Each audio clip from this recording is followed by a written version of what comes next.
പരിപാടിയിലേക്ക് പോവുകയാണ്. ഇരട്ടയാറിൽ നടന്ന ക്ഷീരസംഗമമാണ് ആ പരിപാടി. അവിടെ ഉദ്ഘാടനം ചെയ്യാനെത്തിയ മന്ത്രി ചിഞ്ചു റാണിക്ക് നിവേദനം നൽകാൻ വേണ്ടിയിട്ട് ഒരു കർഷകൻ എത്തിയിരുന്നു. അദ്ദേഹത്തെ നമുക്കൊന്ന് പരിചയപ്പെടാം. തങ്കമണി സ്വദേശിയായ ജോസ് കർഷക വേഷത്തിലാണ് നിവേദനം നൽകാനായി എത്തിയത്. വ്യത്യസ്തയാർന്ന സംഗമങ്ങൾ സംഘടിപ്പിച്ചുകൊണ്ട് ഇത്തവണത്തെ സംസ്ഥാന ക്ഷീരസംഗമം ഒരു വൻ വിജയത്തിലേക്ക് കൊണ്ടെത്തിക്കുക എന്നുള്ള വലിയ ഉത്തരവാദിത്വത്തിലേക്ക് തലയിൽ പാളത്തൊപ്പി, വേഷം ഒറ്റമുണ്ടും ബനിയനും, ദിവസവും എങ്ങനെയാണോ കൃഷിയിടത്തിൽ ജോലി ചെയ്യുന്നത് അതേ വേഷത്തിലാണ് നിവേദനം നൽകാനായി ക്ഷീരസംഗമത്തിലേക്ക് ജോസ് കടന്നു വന്നത്. ഇരട്ടയാറിൽ നടന്ന ക്ഷീരസംഗമം ഉദ്ഘാടനം ചെയ്യാനെത്തിയതാണ് വകുപ്പ് മന്ത്രി ജെ ചിഞ്ചുറാണി. കർഷക വേഷത്തിലെത്തിയ ജോസിനെ ആദ്യം സെക്യൂരിറ്റി കടത്തിവിട്ടില്ലെങ്കിലും മന്ത്രി തന്നെ ഇദ്ദേഹത്തെ സ്റ്റേജിലേക്ക് ക്ഷണിച്ചു വരുത്തി. പാലിന് വില 50 രൂപയെങ്കിലും വർദ്ധിപ്പിക്കണം, 50 രൂപയായിട്ട്. അതുപോലെ പെൻഷൻ വർദ്ധിപ്പിക്കണം. പെൻഷൻ സർക്കാരിൻ്റെ പെൻഷൻ സെപ്പറേറ്റ് ആയിട്ട് തരണം, മിൽമയുടെ പെൻഷൻ സെപ്പറേറ്റ് ആയിട്ട് തരണം.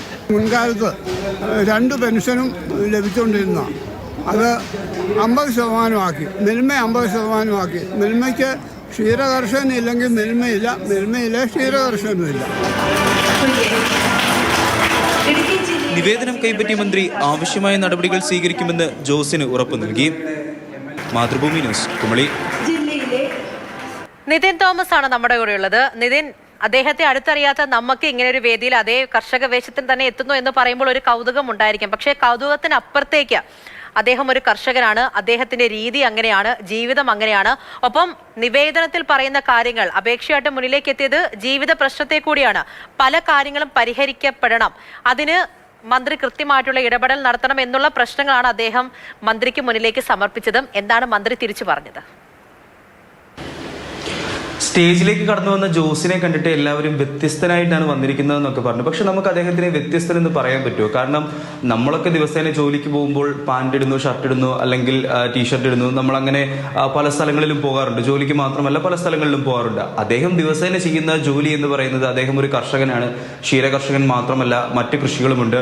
അപ്പോൾ അദ്ദേഹം ദിവസേന തൻ്റെ ജോലി സ്ഥലത്തേക്ക് അല്ലെങ്കിൽ കൃഷിയിടത്തിലേക്ക് എങ്ങനെ ഇറങ്ങുന്നു ആ ഒരു വേഷം ധരിച്ച് തന്നെ ക്ഷീരകർഷക സംഗമത്തിലേക്ക് എത്തി എന്നുള്ളതാണ് ഇതിൽ അദ്ദേഹത്തിനെ വ്യത്യസ്തനാക്കുന്നത്. പക്ഷേ എല്ലാവരും പറയുന്നത് അദ്ദേഹം ഒരു വ്യത്യസ്തമായ ഡ്രസ്സ് ധരിച്ചെത്തി, ഒരു വ്യത്യസ്തമായ വസ്ത്രം ധരിച്ചെത്തി എന്നൊക്കെയാണ്. പക്ഷെ അതൊരിക്കലും ഒരു വ്യത്യസ്തമായ വസ്ത്രമല്ല. അദ്ദേഹം ദിവസേന എന്ത് വസ്ത്രമാണോ ധരിക്കുന്നത് അത് തന്നെയാണ് അദ്ദേഹം ധരിച്ചിരിക്കുന്നത്. ഇനി അദ്ദേഹത്തിന്റെ ആവശ്യങ്ങൾ എന്തായിരുന്നു എന്ന് വെച്ചാൽ, അദ്ദേഹത്തിന് ഈ ഭാര്യയ്ക്കും, ക്ഷീരകർഷകരായ ഭാര്യയ്ക്കും ഭർത്താവിനും ഒരേപോലത്തെ പെൻഷൻ അനുവദിക്കുക, അതുപോലെ തന്നെ നിലവിലെ പെൻഷൻ തുക വർദ്ധിപ്പിക്കുക. അദ്ദേഹം തന്നെ നിവേദനത്തിൽ പറയുന്ന ഒരു കാര്യമുണ്ട്. ഉമ്മൻചാണ്ടി ഭരണകാലത്ത് ക്ഷീരകർഷകർക്ക് മിൽമയിൽ നിന്നും അതുപോലെ തന്നെ സംസ്ഥാന സർക്കാരിൽ നിന്നും വ്യത്യസ്തമായിട്ട് പെൻഷൻ ലഭിച്ചിരുന്നു. അത് പിന്നീട് വെട്ടിച്ചുരുക്കുന്ന ഒരു സാഹചര്യത്തിലേക്ക് വന്നു. അപ്പോൾ അത് വീണ്ടും വർദ്ധിപ്പിക്കുക, രണ്ടും രണ്ടായി തന്നെ ലഭിക്കുക, അതുപോലെ തന്നെ പാലിന്റെ വില വർദ്ധിപ്പിക്കുക. അങ്ങനെയുള്ള മുഴുവൻ ക്ഷീരകർഷകരെയും പ്രതിനിധീകരിച്ച് മുഴുവൻ ക്ഷീരകർഷകരുടെയും ആവശ്യങ്ങൾ എന്തൊക്കെയാണോ അതാണ് അദ്ദേഹം അതാണ് അതിൽ പ്രധാനമായിട്ടും നിൽക്കുന്നതും. അപ്പോൾ കർഷക വേഷത്തിൽ തന്നെ ഒരിടത്തേക്ക് വരിക എന്ന് പറയുമ്പോൾ, ഒരു വലിയൊരു വേദിയിൽ വരിക എന്ന് പറയുമ്പോൾ ചിലപ്പോൾ അത് കാണുമ്പോൾ നമ്മൾക്ക് കൗതുകം തോന്നും. ഇങ്ങനെ വരേണ്ട കാര്യം ഉണ്ടായിരുന്നോ എന്നുള്ളൊരു ചോദ്യം പലരിലും ഉയർന്നു നിൽക്കും. പക്ഷെ അദ്ദേഹം അങ്ങനെയാണ്. അതിൽ നമുക്ക് ഒരു കുറ്റവും ഒരു തെറ്റും കണ്ടുപിടിക്കാനാകില്ല എന്നുള്ളതാണ് സത്യം. അദ്ദേഹം മുന്നിലേക്ക് വെച്ച കാര്യങ്ങൾ അതാണ് പ്രധാനവും. അതിലാണ് ഇടപെടൽ ഉണ്ടാകാം എന്ന് മന്ത്രി പറയുകയും ചെയ്യുന്നുണ്ട്.